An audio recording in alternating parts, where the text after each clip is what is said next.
recommendation, and today I'm going to recommend True Crime Whispers, who does really well researched and long videos. So if you're into that sort of thing, I definitely recommend checking her out. She is great, and I've commented on her videos and vice versa before, and she's really friendly too, and she has a great accent, like North American, but I can't work out which part of North America she's from, so shout out to her.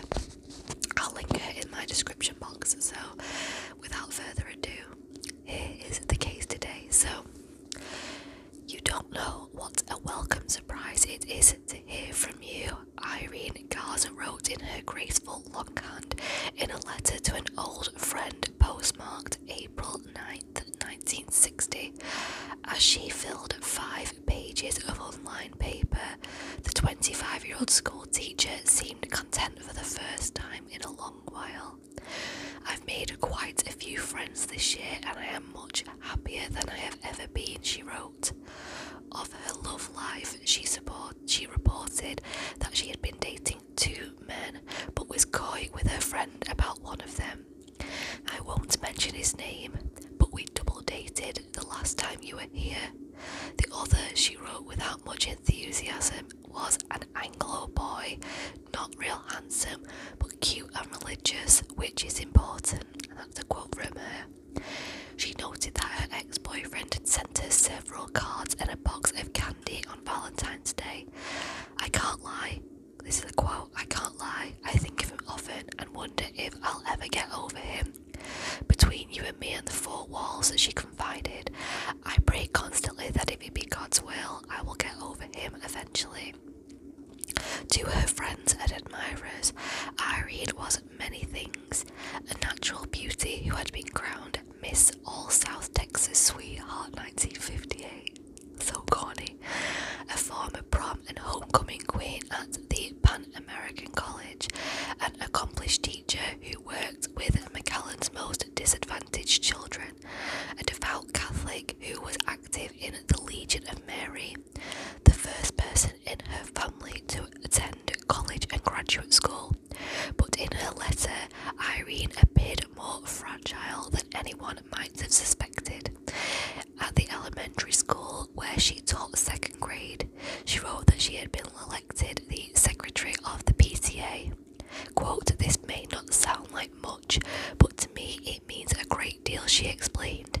It means I'm overcoming my terrible shyness and becoming surer of myself. Her job was a source of great pride. Quote, these children I am teaching have been such a joy to me. But it was her faith to which she returned again and again that sustained her. Remember the last time we talked, I told you I was afraid of death, she wrote. Well, I think I am cured. You see, I have been going to communion and mass daily, and you can't imagine the courage and faith and happiness it has given to me. The following Saturday, the 16th of April 1960, Irene borrowed the family car to go to church, promising her mother she would not be long. She left her parents' house at around 6:30 in the evening and made the 12-block drive to Sacred Heart Church, where she planned to go to confession. Irene rarely went unnoticed. Some would-be suitors came to mass just to admire her, and that night, as people waited for absolution, many caught sight of her. One parishioner noticed Irene make the sign of the cross as she entered the sanctuary. Another parishioner saw her kneeling by herself in a pew on the 5th row. A third remembered Irene asking if she might edge in front of her in along the confession line because she was running late. Some recalled her draping a white lace veil over her head, while others said she stepped out of line as if turning to go. Yet no one saw her leave the church that night. The next morning, Easter Sunday, her car was still parked down the street from Sacred Heart, and Irene never came home. A single high-heeled shoe, which has been cast to the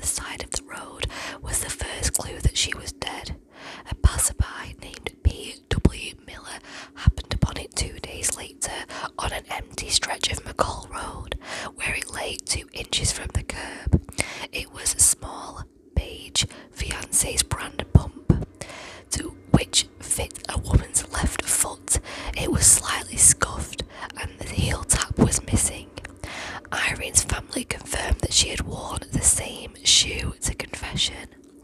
The trail of evidence continued north, scattered beside the road. 300 yards from the spot where the shoe had landed on the pavement, a fellow teacher, Alfredo Pee-wee Pereira, caught sight of the following morning what appeared to be a black patent leather purse lying in the middle of a field. It looked as if it had been flung out the window of a passing car. Pereira used a stick to pick it up so that the investigators could dust it for fingerprints. None were found, but Irene's driver's license was discovered inside.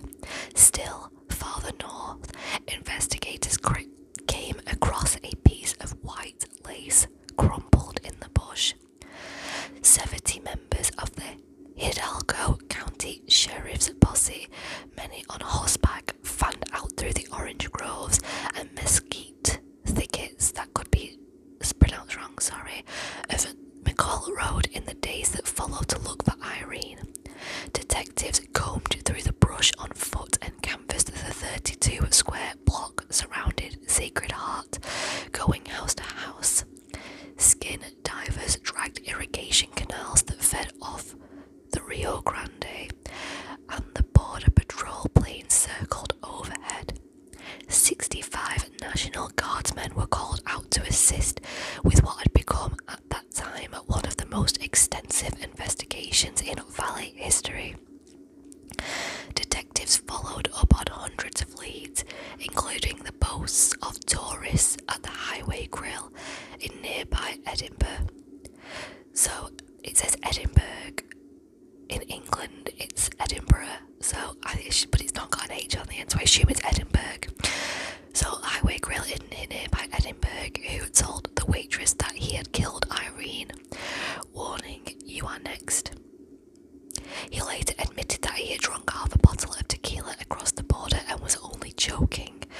What a hilarious joke. Not. Then came what seemed to be a break in the case. A woman identifying herself as Irene called home and pleaded for help, claiming she had been kidnapped and was held in the motel room of the neighbouring town Hidalgo. Dozens of police officers raced there, only to discover it was a hoax. Honestly, I don't know if this happens more or less than it did in the 60s, but people are sick. That is a sick thing to do. On the Thursday following Easter, the McAllen Police Department received a call at 7:40 a.m. reporting that a woman's body was floating in the 2nd Street Canal across from Sears. A crowd gathered to watch as police detectives and sheriff's deputies used a tarp to lift Irene's body from the water. She was fully dressed except for her shoes and underwear, which were missing. Her lavender blouse was unbuttoned and her petticoat had ballooned over her head. The right side of her face was badly bruised and she had 2 black eyes. The autopsy would later determine that she had been beaten with a hard object and suffocated. The state of decomposition suggested that she had been dead for slightly fewer than 4 days, giving rise to speculation that she had been held captive for up to a day before she was killed. According to her death certificate, she had been raped while in a coma. Awful. Her brother-in-law, who positively identified her at the morgue that morning, was so horrified by the sight of her that he ran from the room. Local newspapers, which ran breathless front-page articles about the murder of the dark-eyed former beauty queen, were rife with speculation. The city had been in a state of near hysteria as rumours flew thick and fast. Wrote the Valley Morning Star. The week after Irene's body was found, rumours as to the identity of the murderer went beyond the ridiculous, and it appeared that everyone was prepared to believe anything. One story, first advanced by a newspaper in Monterrey, Mexico,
local lawmen working on the case had no lead suspects and no question or crime scene to investigate.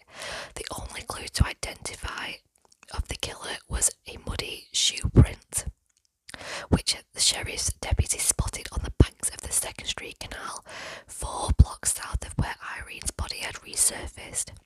Tangled inside the shoe print was a strand of her hair.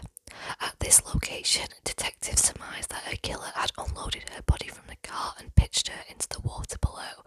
On the banks were tyre tracks and the faint imprint of her petticoat, but the ground was so soaked with rain that they weren't able to make out any details about the sole of the killer's shoe or even its exact dimensions, only that it could be a men's size 8 to 11.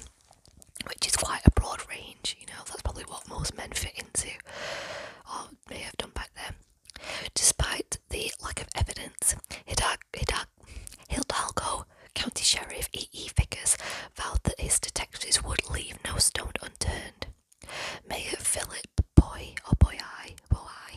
announced that McAllen's city commissioners were giving the police department a blank check for the cost of the probe, so its detectives would have whatever money is necessary to help solve the crime. Local businesses, including the bedrock of the city's Anglo establishment, the Benson Brothers, posted reward money totaling $10,000, which, if you can imagine, in 1960 was worth a lot today. The investigation was no less ambitious. Detectives questioning more than 500 people in the weeks following the murder, taking statements from Irene's friends, family members, ex-boyfriends, co-workers, and anyone who might have seen her the night she disappeared. Sex offenders across the valley were interrogated, as were suspects from as far away as El Paso, 700 miles to the west. Polygraph examiners from the Department of Public Safety in Austin administered lie detector tests to no fewer than 61 people, grilling any man who had any luck in taking Irene out on a date. The Texas Rangers, who conducted extensive interviews of everyone who had been at Sacred Heart on the night before Easter, went so far as to construct that evening's confession lines, mapping out who had stood in front of and behind whom. Had Irene hailed from Southtown, where most of McAllen's Hispanic population lived, the investigation into her murder might not have been so dogged. What a shock. McAllen was more tolerant than the other towns around the valley, but it was still deeply divided. When Irene was a child, its one public swimming pool, the Cascade, barred Hispanics who made do during the scorching South Texas summers by swimming in the town's irrigation canals. That's disgusting. The segregation, I mean.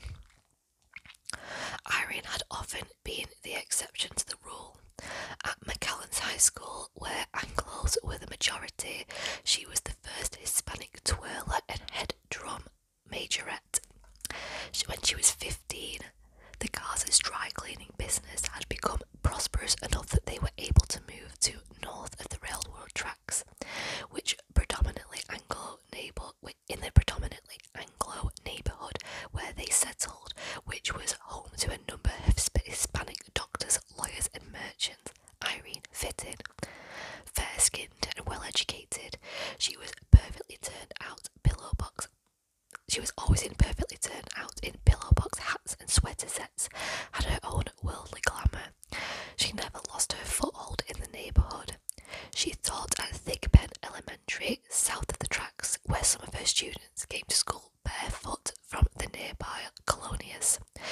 She had spent her first paycheck on them, buying them clothes and books, so that's really lovely. So what they're saying there is that the investigation might not have been so intense if she had still been living south of the tracks and in poorer because of racism, basically. And even though she had moved to this northern side of the tracks and was fitting in with the Anglos, she still remembered her roots and supported these poorer children, which just makes this even sadder. Public investigation into her murder seemed to proceed with little progress. Police still sift start on the 26th of April, and on the 1st of May, police search for break-in Garza murder case. But behind the scenes, detectives had begun to focus their attention on a 27-year-old priest named John Fate, F-E-I-T, Fate, I think, who had recently finished his seminary training in San Antonio. Police knew little about the young man with the dark hair and horn-rimmed glasses, except that his name kept turning up on that investigation. He had come to the valley for a year of pastoral training, performing baptisms and offering communion with his order, the Missionary Oblates of Mary Immaculate. He was bright and well-mannered, and he delivered his sermons in Spanish with ease, but he struck parishioners as aloof and a bit of a loner. Unlike the warm and good-humoured Father Joseph O'Brien, an assistant pastor at Sacred Heart who enjoyed the demands of parish work, Father Fate seemed more ambivalent about his vocation. When he was once asked why he had joined the priesthood, he said he did not speak of it deep of his faith or of hearing the call. "I just wanted to give it a try," he said offhandedly. And that probably wouldn't have gone down well in a religious community in 1960. On the night that Irene disappeared, Father Fate had assisted the clergy at Sacred Heart. Like, I really hope I'm pronouncing his name right, because they say it over and over again. It must be. I really hope that I'm pronouncing his name right, because it says it quite a lot. I'll double check and I'll put it in the description box if I'm not. An apology. Assisted the clergy at Sacred Heart. So on the night that Irene disappeared, Father Fate had assisted the clergy at Sacred Heart, hearing confessions and taking part in midnight mass. He also met privately with Irene, he admitted to his superiors, in the church rectory. Father Fate's account of what took place that night shifted in the weeks after Irene's murder. Initially, he claimed that Irene had come to the rectory to discuss a question of conscience with him that he would not disclose, after which he had sent her to the sanctuary to confess. But in a later telling, the priest said that he had heard her confession in the rectory, viewed by the priest as highly inappropriate, after Irene had expressed a fear of being overheard. There were other peculiar details. Several parishioners who had stood in his stalled confession line that night told detectives that he seemed to be absent from the sanctuary for long periods of time. Father O'Brien said that he and several other clergymen had gathered to drink coffee after midnight mass, and he had noticed that the young priest had conspicuous scratches on his hands, so I can see why the police suspected him. This is incredibly suspicious. The detective's interest in Fate deepened when they learned of another attack in a nearby Catholic church on March 23rd, 3 weeks before Irene was killed. 23-year-old college student Maria America Guerrera had visited the Sacred Heart Church in Edinburgh, 12 miles from the Sacred Heart in McAllen. In a statement that she had later given to detectives investigating Irene's murder, she said that she had noticed a young man with dark hair and horn-rimmed glasses sitting alone in one of the back pews. He resembled a stranger she had seen late that afternoon, and who had watched her from his blue and white sedan. The thought that it was the same man I saw earlier entered my mind, but being in the house of God, I dismissed any thoughts of fear of foul play, she told detectives. I went to the altar and knelt at the communion rail to pray my rosary. No sooner had she begun, Guerrera said, than the man grabbed her from behind and tried to clamp a rag over her mouth. Screaming, she fell backwards to the floor, where the attacker struggled to cover her mouth with his hands. She bit down on his fingers until she drew blood, but as he threw her to the wall, she ran out of the side church. I was screaming and crying and yelling for help as I had a fear for my life, she said. When Guerrera told investigators was already widely known by many Catholics around McAllen, since her story had been quietly told and retold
drugstore. Oh, sorry, at a Port Isabel drugstore, yeah. Oh dear. When the priest finally sat down with detectives in early May, he provided a meticulous accounting of his actions on Easter weekend. That Saturday night, he confirmed, he had counselled Irene in the Sacred Heart Rectory. He had last seen her, he claimed, when they exited the rectory between 7:15 and 7:20 p.m. Afterwards, he heard the confessions for several hours in the sanctuary, and had twice returned to the old rectory to smoke cigarettes. As he had sat in the confessional that night, he had accidentally broken his glasses. He had a nervous habit of playing around with them. When he had to listen to parishioners talk to any length of time, he explained, I don't think you could break your glasses just playing with them. I think that's very suspicious.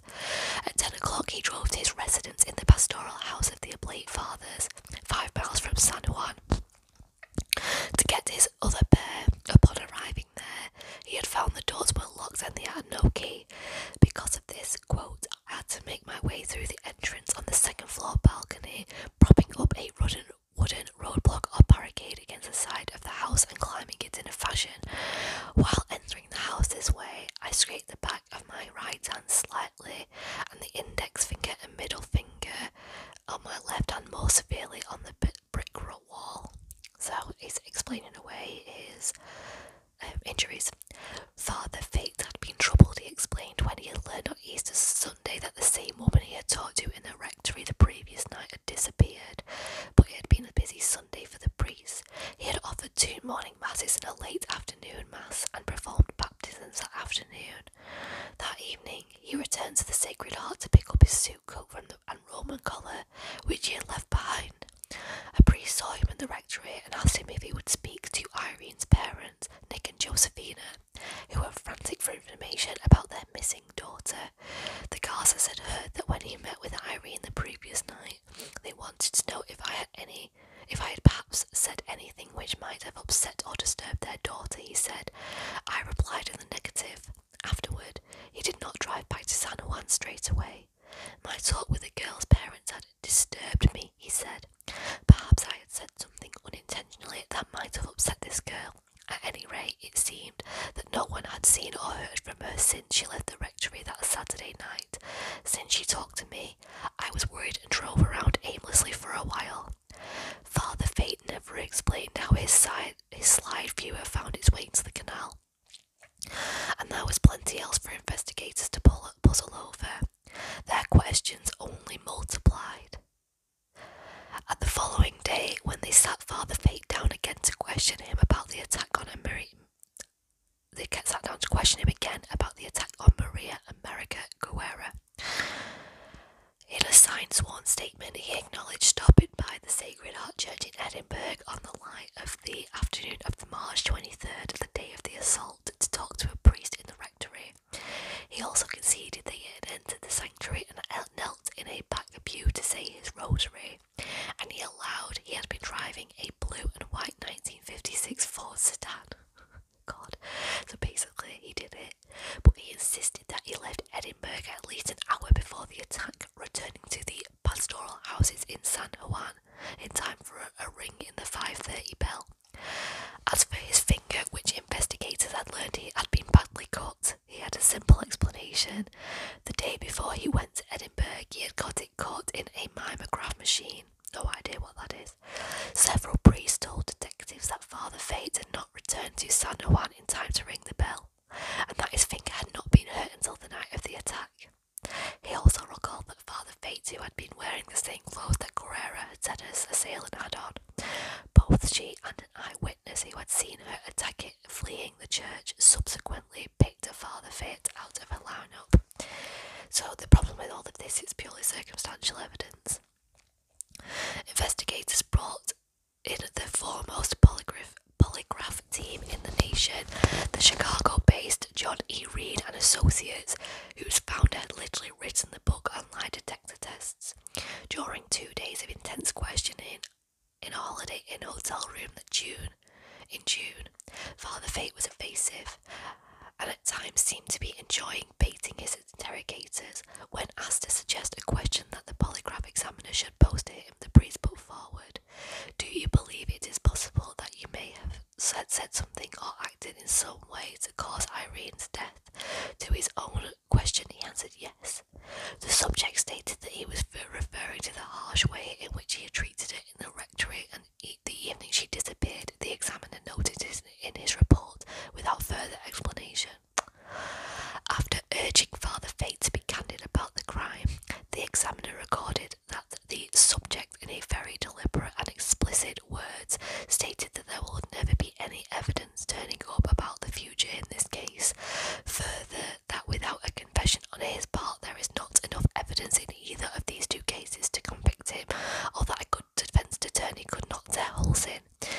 The test definitely implicated him in both crimes. Read the report. The examiner was convinced that the subject was not telling the truth when he denied killing Irene Garza or attacking Maria Guerrera. In August, Father Fate was indicated for assault with intent to rape Guerrera. He was declared a fugitive when church officials at the San Antonio headquarters of the Oblates of Mary Immaculate told arresting officers that he had left the state. The priest later surrendered, claiming that he had suffered a nervous breakdown brought on by police interrogations, and stood trial the following year. The jury deadlocked 9-3 in favour of convictions, and the proceedings ended in a mistrial. Rather than face a second criminal trial, in 1962, Father Fate pled no contest to reduce charges of aggravated assault and was fined $500. Is that it? Gosh, no murder charges were ever filed against Father Fate. As months passed, Irene's death was with no indictment. The investigation, with which law enforcement officials said was still open, seemed to hit a brick wall. Detectives moved on to other cases, and the newspapers eventually dropped the story. South of the railroad tracks, where the injustice was an accepted fact of life, people wondered aloud whether a deal had been struck, or whether the elected officials were in their overwhelmingly Catholic town were afraid to challenge the church any more than they already had. Nick and Josephina Garza, who would both pass away in the 90s without ever seeing anyone prosecuted for their daughter's murder, were assured that Father Fate, whom they suspected from the outset, would be sent to a monastery. Father O'Brien promised the family that the church would punish him if it found that he had done wrong. Members of Josefina's sister, Helena de Lavina, He told us that the church's punishment was greater than any sentence handed down by the court, and we believed him. Who were we to question a priest? 42 years after the murder of Irene Garza, the phone rang in a homicide division of San Antonio Police Department on a warm spring afternoon of April 2002. So exactly 42 years later, really. On the other end of the line was a man who identified himself as a former priest living in Oklahoma City. He had information, he told Detective George Sadler, about a murder that had taken place in the early 60s. He had left the priesthood long ago. The caller explained, but in 1963 he had resided in a Trappist monastery in Ava, Missouri. I counselled another priest there who came from San Antonio, he said. He told me that he attacked a young woman in a parish on Easter weekend and had murdered her. Sadler listened with scepticism that he had become second nature after 28 years of police work. Newspapers around the country were running front page headlines about the sexual abuse scandal engulfing the Catholic Church, which he suspected that he was hearing on the phone was a product of an overactive imagination. Priests, even those who had left the priesthood, did not call cops to snitch on one of their own. But the caller was insistent, and he began to elaborate on what he knew. Sadler took down the man's number and told him to put what he remembered in writing. "I'll get back to you when I've got something," the detective said, and hung up the phone. 10 miles away, in a spare fluorescent lit office on the north side of San Antonio, Texas Ranger Rudy Jaramillo kept a framed black and white photograph of Irene on his desk. It is a haunting portrait. She is young and beautiful, a half smile gracing her face, and sometimes it looked as if she was staring back at the detective as he pored over old witness statements and police reports late into the night. Jaramillo was one of the 8 detectives on the Texas Rangers' new cold case unit, which had, at the request of McAllen law enforcement, begun to reinvestigate the case that had sprung that spring. McAllen Police Chief Victor Rodriguez hoped that the Unsolved Crimes Investigation Team, with the assistance of his own department, could solve their murder that residents still talked about, but Jaramillo had little to work with. DNA testing of Irene's clothes had turned up nothing new, and many people who were knowledgeable about her murder, including nearly all of the detectives who had originally investigated it, had died years before. He was fortunate that the 1960 investigation had been remarkably methodical and well documented, but the case file did not answer some of the most basic questions that a jury would ask. Where exactly had Irene been murdered? What was she killed with? And when was her body dumped into the canal? The clues lay in a neatly typed 2-page letter that Detective Sadler received from the former priest in Oklahoma City. It recounted a few details that the man had gleaned during his first time at the Trappist monastery, and it named the priest to whom he had counselled. Sadler read the letter over and over again. The priest took her to the parish house to hear her confession. After hearing her confession, he assaulted her, bound and gagged her, but he couldn't make sense of it. Had Jaramillo had the opportunity to read what was written, he would have immediately understood the significance. He had spent thousands of hours learning facts on the case, interviewing more than 70 people in places as far away as Mexico City, but Detective Sadler knew none of this. He had diligently exhumed hundreds of old newspaper articles. What major police records still existed from the early 60s, yet he could find no murders that matched the details in the letter. No young women in San Antonio had been attacked in the church. No bodies had been dumped around Easter. Sadler said Sadler had other work to do. He was in charge of San Antonio's backlog of 1,500 murders, unsolved murders. He set aside his notes in the case and moved on. A few weeks before Thanksgiving, Texas Ranger Rocky Milligan stopped by Sadler's office to pick up some evidence in the case he was working on. As he talked about the progress of his investigation, he mentioned that the Texas Rangers cold case unit had been busy. It was amazing. Milligan marvelled how old some of the cases were. They've got one out of the valley that dates all the way back to 1960, he said. A woman was murdered on Easter weekend, and the main suspect was a priest. Sadler could not believe what he was hearing. He pressed Milligan for more details, and the Texas Ranger relayed what little he knew. Early that evening, Sadler stopped by and talked to Jaramillo in a parking lot in the same small town where they both lived outside of San Antonio. The two men had never met before, although they lived less than 2 miles apart. The two detectives talked until it grew dark, and they compared notes. They agreed that their separate investigations were in fact one and the same. Nearly all old cold cases stay cold. Witnesses die, memories fade, evidence languishes, or it is eventually thrown away. Only a fraction of them are ever revisited. What small number of unsolved crimes that happen to spark the interest of detectives have no guarantee of ever being solved. The odds that the key witness in the cold case would decide to contact law enforcement 42 years after the fact was extraordinary enough. That the case was being actively investigated at the same moment in a city where the witness was mistakenly thought that the crime had taken place was beyond anything that was seasoned detectives had ever experienced. There were times when I felt Irene was pointing us in the right direction, Jaramillo said.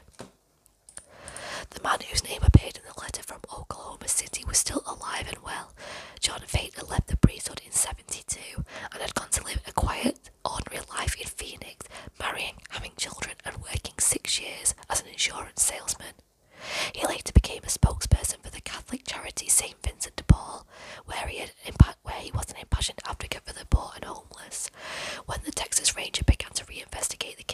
He was 69, 2 years older than Irene would have been if she was still alive.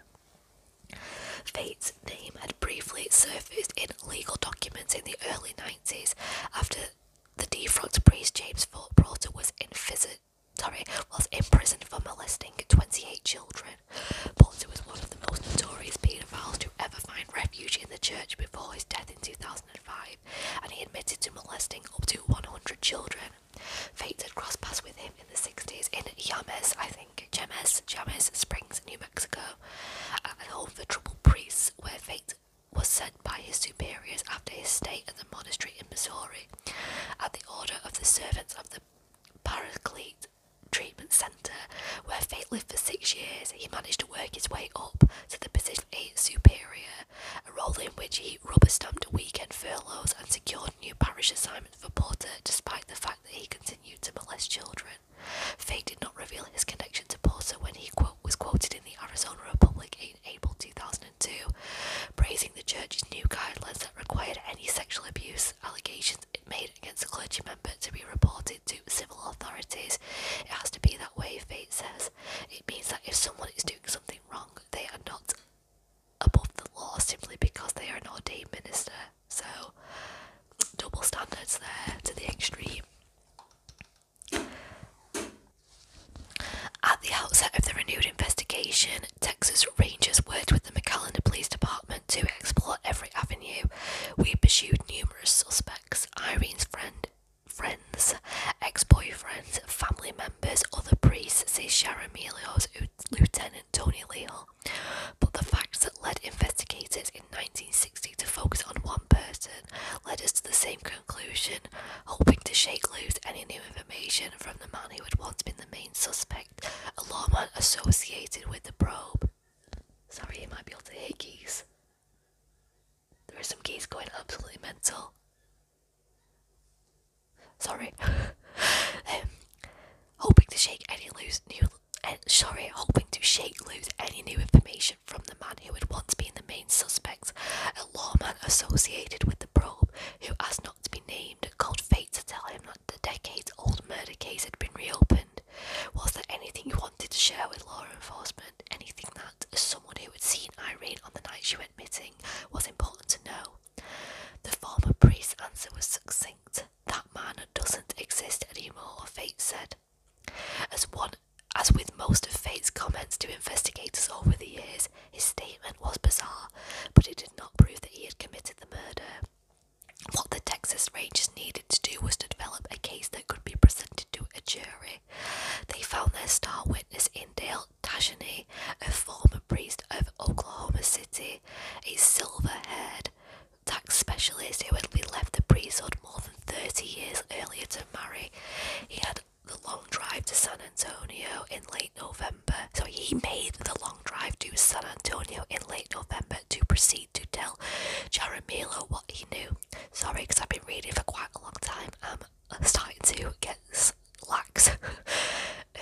In the summer of 1963, he said that his superior at Our Lady of Assumption Abbey in Ava, Missouri, an abbot who had once passed away, told him of a young priest from San Antonio who had murdered a woman.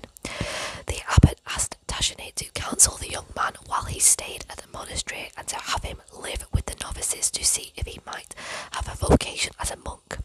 The priest was named John Fate. I'm really sorry, next time now they're having an extension built and it's a bit loud, sorry if you can hear that. The abbot asked the priest was named John Fate, and he had revealed during their 6 months of counselling sessions with Tashany that he had kept to himself out of sense of religious obligation for more than 4 decades. So Tashany had kept this to himself out of religious dedication, but he had confessed, obviously. Now in his 70s, he had a change of heart. I did not feel comfortable with the idea that I had in fact been part of a cover-up along with my abbot of a priest who had committed the murder. So basically he didn't feel comfortable covering up this murder that a priest had committed. As Tashany sat and shared what he remembered, Jaramillo listened in amazement. Tashany did not know the victim's name, but he recalled that he had gone to church during Holy Week to say confession. He then repeated what he claimed the priest had told him long ago. Father Fate had asked her to come to the church rectory and had heard her confession there. After the confession, he restrained the woman. Dashni thought that she might have been bound and gagged, but he was not certain, and he had fondled her breasts. Oh, sorry, this is grim. Before he returned to the sanctuary to hear confessions, he had moved her to the rectory basement. Later that evening, or in the days that followed, he had moved her to another location. Then, on Easter Sunday, he put her in a bathtub and placed a bag over her head. He heard her saying, "I can't breathe, I can't breathe," Dashni recalled. Then he came back later that day or early evening and found her dead in the bathtub. And that night, or what hour, I'm not sure, at what hour, I'm not certain, he put her in the car that was available to him and removed her, and he said he dropped her off along the roadside where there was a canal. Dashni's account seemed to answer questions that the detectives had been knocking around since the original investigation. Why had Father Fate driven around McAllen aimlessly on Easter Sunday night?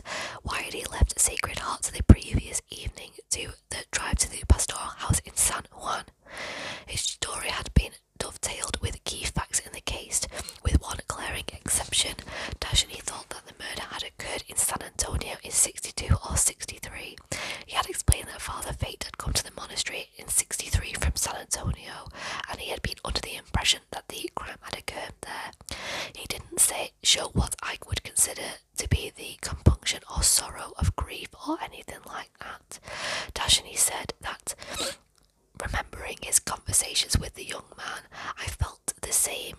I felt at the time rather appalled by what had come about, but that wasn't my job to judge him. As the interview wound to a close, the tension in Dashni's face slackened. He thanked Jeremiel and the other detectives for allowing him to unburden himself of this secret he had carried with him for so many years. When Jeremiel had turned the tape recorder off, the former priest broke down and wept. The first hint that a jury would not hear the case came in July 2002 when the Brownsville Herald ran a front-page story on Irene's murder and the suspicion that continued to surround John Fate. Hidalgo County District Attorney Rene Guerrera was asked if he would plan to pursue the indictment in the case. I reviewed the file some years back and there was nothing there, he said. Can it be solved? Well, I guess if you believe pigs can fly, anything is possible, he added. What he added next still galls Irene's family. More than a dozen first cousins, aunts and uncles who live scattered around the Hidalgo County. Why would anyone be haunted by her death? The district attorney wondered. She died and her killer got away, so what an awful person he is. Much had changed in McAllen since Irene's murder. The booming border economy had transformed the once insular town into one of the fastest growing cities in the country, a place where citrus orchards had been planted by big city traffic and suburban sprawl. The Anglo population had dwindled to 10% and the railroad tracks had ceased to be a dividing line. Guerrero, who had been voted into office in 82, had been part of the Hispanic politicians who succeeded the county's Anglo establishment and had helped to alter the political landscape. So influential was Guerrero that So influential was Guerrera that his detractors liked to joke. Oh god, I can't speak Spanish, apologies. El Reo de la DA. Is he the king or the DA? But beneath the veneer of decades of change, McAllen was a place where the notion of prosecuting a priest, even a former priest, on murder charges was met with resistance. When the Texas Rangers submitted the findings of their investigation to the district attorney's office in the spring of 2003, Guerrera dragged his feet. It was a good, solid case, said Ranger Tony Leal, but Guerrera declared that the evidence was weak and they would not be presenting it to a grand jury. To the investigators who had worked for more than a year on exhausting every lead, it was a demoralising blow. Dale DeShaney was not their only witness. That spring, they had visited Father Joseph O'Brien, who was living at a retirement home for priests run by the Oblates of Mary Immaculate in San Antonio. He told investigators that he had very start. The lacerations on his hands that Easter weekend were plainly fingernail scratches, he said. He had been suspicious enough of Father Fates that he had another priest and a search in the attic of the basement of Sacred Heart on Easter Sunday looking for any sign of Irene. Later that day, he had followed Father Fate when he drove back to San Juan and had lost the priest at a red light. But not knowing anything more than that, Father O'Brien assured investigators, "We felt that he was holding back information and he was not giving everything he knew," Jaramillo says. During the second round of questioning, which Chief Rodriguez took part in, the priest came undone. He pounded his fist on the table and said that during the summer of 1960, when he had confronted Father Fate about whether he had killed Irene, the young priest had told him everything, and he would be willing to say so in court, but that was because of Guerrera's decision. The priest's account would go unheard. Local media jumped on the story and demanded to know why the district attorney was not pursuing murder charges. At first, Guerrera said that it was insufficient evidence without DNA or a confession from the killer. He could not present such a cold case to the jury. Later, he cast doubt on the integrity of the investigation as a whole, accusing the Texas Rangers and local police investigators of refreshing the memories of all witnesses, a charge that law enforcement had repeatedly denied and one that Guerrera never substantiated.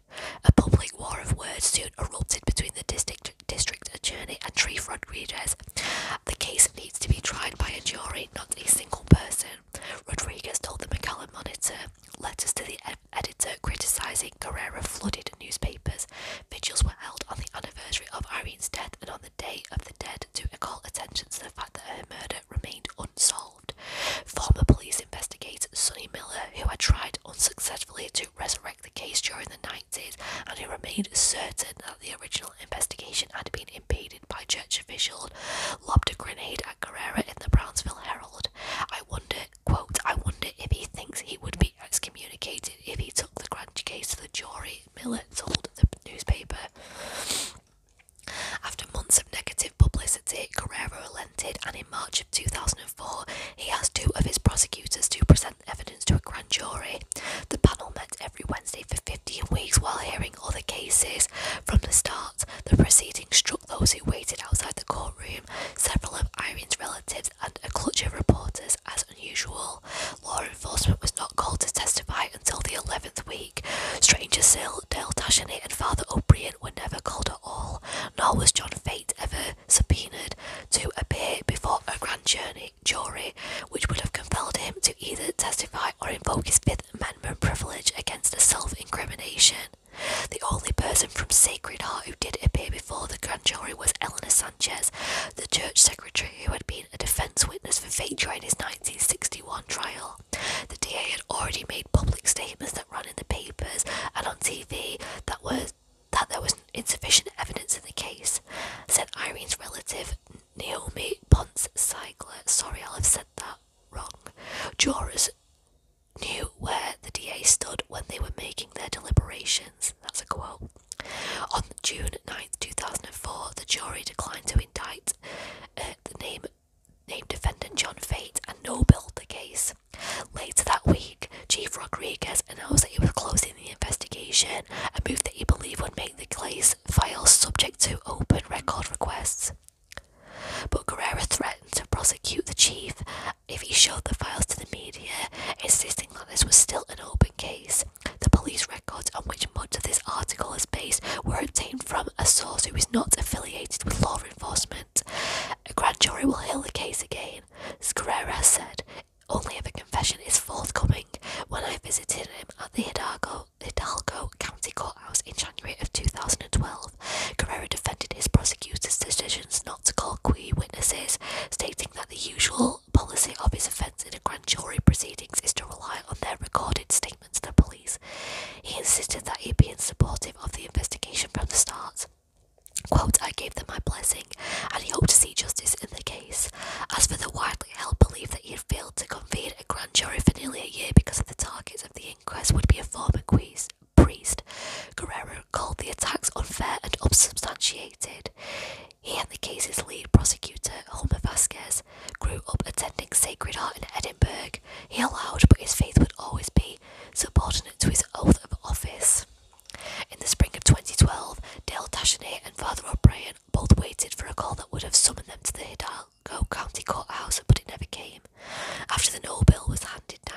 Dashini drove to McAllen and apologised to Irene's family for the role he had played. For me, talking to the Rangers didn't fulfil the moral obligation that I felt I had, he told me.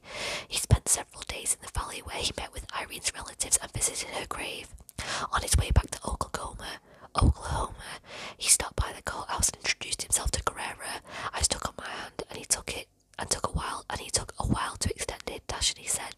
The feeling I got was that he wanted me and this whole thing to go away. Dashini, who was 76 at the time, noted that Father O'Brien, who was his senior and is in poor health. This is a waiting game, Dashini said. When O'Brien and I are dead, that's the end of it. At that time, John Fate lived in central Phoenix near the foothills of Camelback Mountain, where the desert blooms with orange trees and the sun always seems to shine. The air was cool and dry on the day I visited in January, turning down the succession of straight, orderly streets that led north from the airport towards the condominium. 2 weeks earlier, I had sent Fate a letter asking if he might tell me his side of the story, and had received no response. Others had come to the desert to talk to him. Christine Galvin, a pretty young TV reporter from the Valley, had put a microphone and asked, "Did you kill Irene Garza?" with little luck. I knocked on the front door and waited. What sounded like a small dog padded around inside, his toenails clicking on the tile floor. After a while, a man came to the door. He was neatly dressed in a plaid button-down shirt with tan slacks, and he was taller than I had expected. His hair had thinned, and he had gone soft in the middle. He was no longer the serious young man in the Roman collar and horn-rimmed glasses.